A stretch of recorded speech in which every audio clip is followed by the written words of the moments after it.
Hi, this is Amani. Welcome to my YouTube channel and thank you for being here. If you haven't watched my previous video, I just want to say that you're very, very, very kind to be here and I am very grateful for you. You must have seen this in the thumbnail already, but I'm still gonna act like आप लोगों को नहीं पता है and I'm just gonna pretend कि ये बहुत ही brand new book है जो बहुत mysterious है. But anyway, I'm not showing the name yet because I'll tell you the story. This is the book. So before I talk about this book specifically, I also want to talk about my relationship with reading. So I didn't come from a space where reading was actually a thing. By that I mean in my family.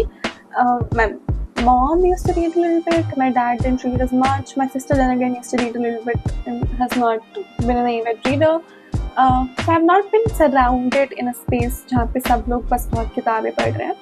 Although in school, growing up, I read a lot of these childhood books like Journey was Stilton, Enlighten kind of stuff, and I really enjoyed it. I really enjoyed it. मेरा जो school का library था, my school की library से basement में थी, and that space used to be one of the very few places in my school जहाँ पे AC होता था, तो एक तो मुझसे excited हो जाते थे. और फिर जो library है, उसमें उसका actually interior बहुत cute था. मतलब अभी मैं बहुत टाइम से स्कूल नहीं गई but it had like trees, artificial trees and artificial plants and all of this, but it was very close to the garden, so it was a very green place to read. It was actually like a reader's dream and it was very fun to just be there surrounded with those books. And I grew very distant with reading. In middle school I don't think that I read at all, and then high school again I got friends who were into reading a little bit and that just felt like a thing to do. So since high school to college, like from that during that phase, I was only reading books that everyone else was reading, and I was only reading books that were cool to read. And I hate to say this, that this kind of got extended a little when I started working in 2020. When I started to work, people were just reading a lot of non-fiction, a lot of startup-led books, and I thought maybe entrepreneurship non-fiction is the thing and that's what I need to read. And I tried so hard. I kid you not. I tried immensely hard. मेरा shelf में अभी भी 50% शायद non-fiction होगा. मैंने बहुत कोशिश करी और मुझसे नहीं हो पाया. Basically अगर हो भी पाया तो I don't remember ever finishing a non-fiction book, if that makes sense. And I'm not sure if this is a controversial opinion or not, but I feel fiction is so much better. Non-fiction के साथ problem ये है कि while there must be like great, amazing books out there, there will always be things that are repetitive, and I feel largely non-fiction किताबें ऐसी हैं जो आप एक आर्टिकल में या ब्लॉग में या यूट्यूब वीडियो में समराइज करके इसके लेसन्स दे सकते हो. I've enjoyed this way. It's not like I am against learning technical stuff or learning non-fiction stuff, but I just feel कि जब तुम एक 300 पेज की किताब में you're immersing yourself, then it makes sense for that to be interesting and for that to be enlightening and for that to help you make your way through life, if that makes sense. And since the last year or so, I was like, fuck it.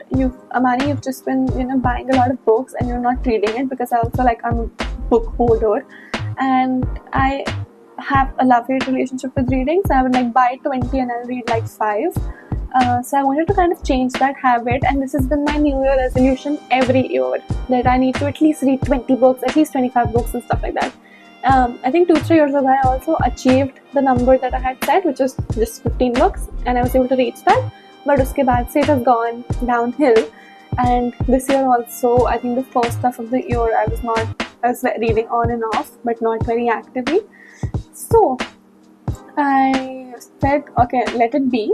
I will pick up something that interests me, which is only fiction, and I will only ensure that I at least get back to the habit, because I really like the idea of being a reader. I really like the activity of reading, because it's like you're switching off from the world and immersing yourself into that piece of art, which people do with movies a lot, but books are just a way जिससे आपका screen time भी नहीं बढ़ रहा, plus you're able to do that also. So it's a win-win. So that's what I did, and this book specifically, the book that, again, I'm not going to reveal yet, but the one that I'm going to talk about is actually something that a friend mentioned in some random context. He didn't even say कि तेरे को पढ़नी चाहिए. He just said, oh, by the way, that's a famous book, right? A lot of people say it's a nice book to read. And I said, oh, okay, I've heard of that book, but I've not read it. And then he's like, oh, cool, same here, we might read it someday. And that's it. That was the conversation. But then I think a month or two after that conversation happened, I was at this flea market जहाँ पे street पे कोई books बेच रहा था, and I came across this book name, and I said, oh, that's interesting. And I got reminded of that conversation with a friend, and I just ended up buying it. And this book, by the way, costed me $700, and I don't spend this much on books, this much on like one book technically. But I was like, no, I don't know, it was like an impulse buy, and I just got it. I had no explanation. और वो book फिर मेरे shelf में बाकी किताबों जैसी पड़ी रही 2-3 महीने. एंड जब मुझे एनलाइटनमेंट हुआ कि अब मैं बहुत ज़्यादा पैसा खर्च कर रही हूँ, but I am like not reading that actively, is when I thought, now I will not, like I made a pact with myself that now I will not spend on books until I read at least 5 or 7 of the ones that are in my shelf that I've not touched yet. So this was one of them, and I picked this up, and I basically read it out of guilt tripping myself that I've spent money on it, so I should largely get it. और जब मैं ये book उठाने गई तो मेरे को realise हुआ कि ये सेलोफेन में है मेरे शेल्फ में, लाइक इसमें प्लास्टिक चढ़ा हुआ है, like it's brand new. I have not even care to open it, and this was, I was like shitting on myself so much that day. I was like, you know what, Amani, there's still time to rectify this. Get that book.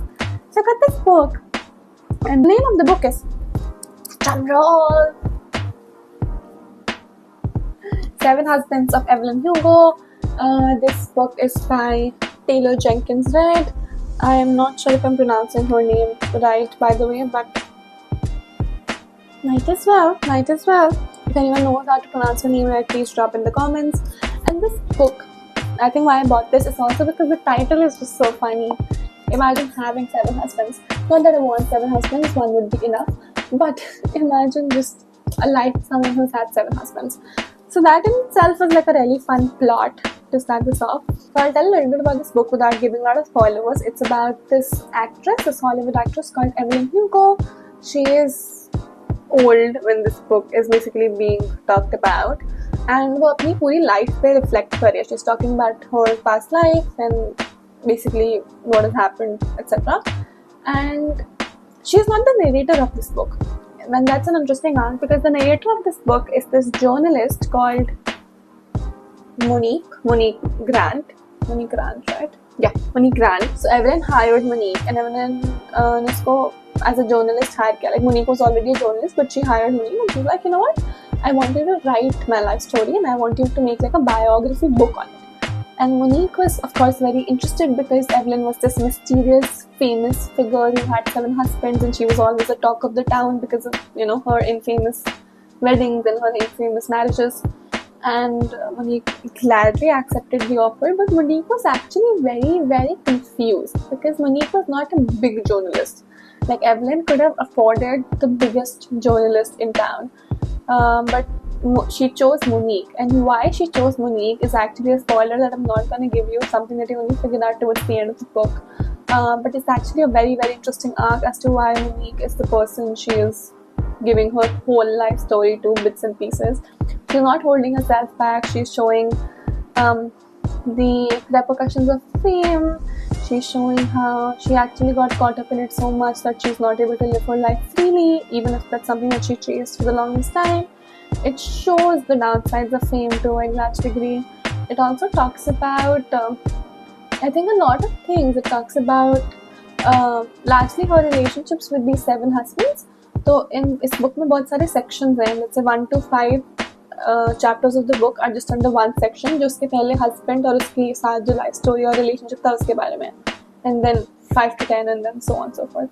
So there are like 7 sections to this book that talks about one relationship each, but there's actually an 8th relationship, which is not a section in itself as such, and they don't categorize as one of the husbands of Evelyn Hugo, but that's such an important and crucial relationship that when you read it and when you get to know it, your mind will just blow.